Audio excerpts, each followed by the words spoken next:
sa aking mga viewers at subscriber. Welcome to my YouTube channel, Hermotech. Asa ngayon mayroon tayong isang GBC na component. Galing ito kay June ng Caloocan. Ngayon ang complaint niya rito ay gusto lang niyang palagyan ng USB at saka yung Bluetooth na rin.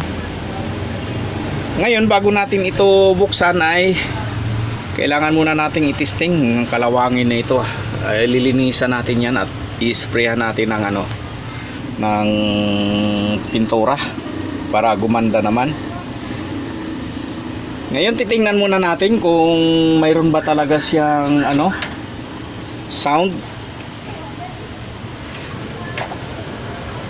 Ayan, at titingnan muna natin sa likod. Teka.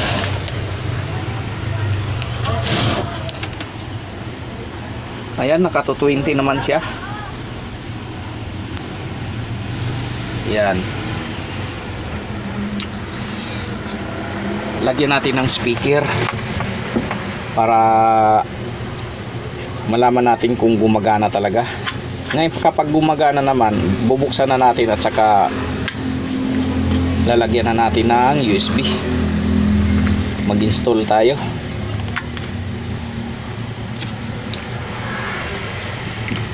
Ayan na, nasa na yung isa. Ayan. Ayan. Ayan.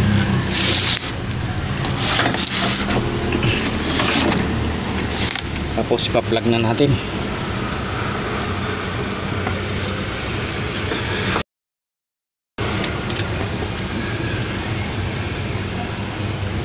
Teka. Walang power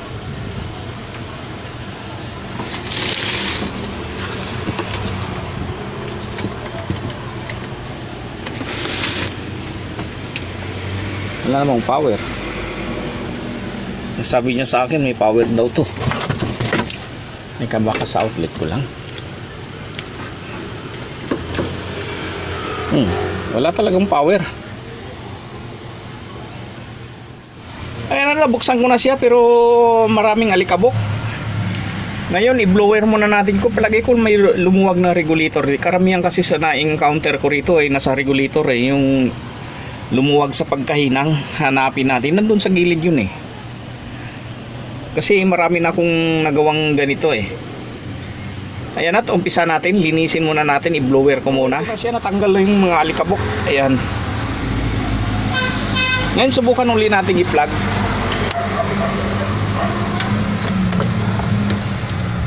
Ayan. Wala pa rin talaga. Walang power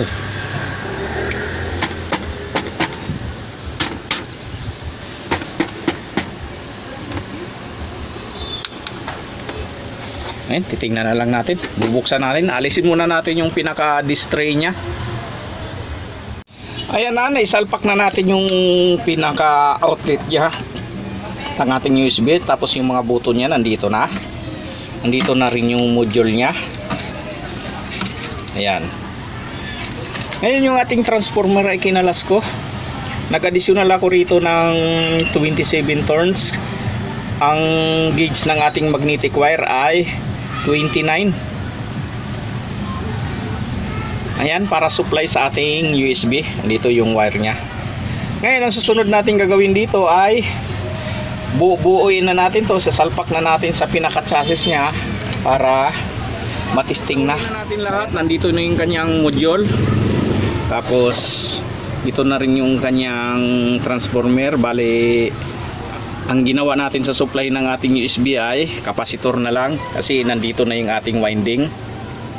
Tapos yung ating display ay ayan na, nandito na yung kanyang mga button. Ayan. Tapos ito yung pinakasaksa. Yung display niya ay nandito na sa loob. Ayan. Ngayon ang gagawin natin dito ay titesting na natin. Pa-plug ko na.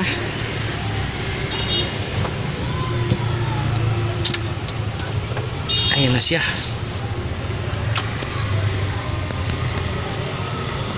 Tapos ang unang gagawin natin ay USB muna. Medyo mabilisan lang, maka-copyright kasi itong tugtog ko eh. Ayan na siya. Play by USB drive. Ayan na. Ayan na. Tapos ang susunod nating ititesting ay yung pinaka-bluetooth nya. Press lang natin itong pinaka-mode nya. Pwede rin naman sa remote. Ayan. Naka-bluetooth na siya. Ngayon, ipi-play na lang natin yung mga music dito. Ayan na siya.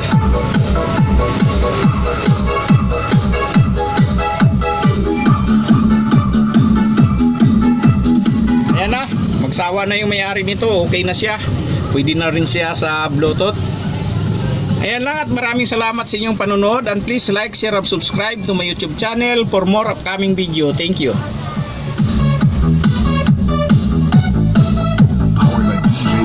Exclusive.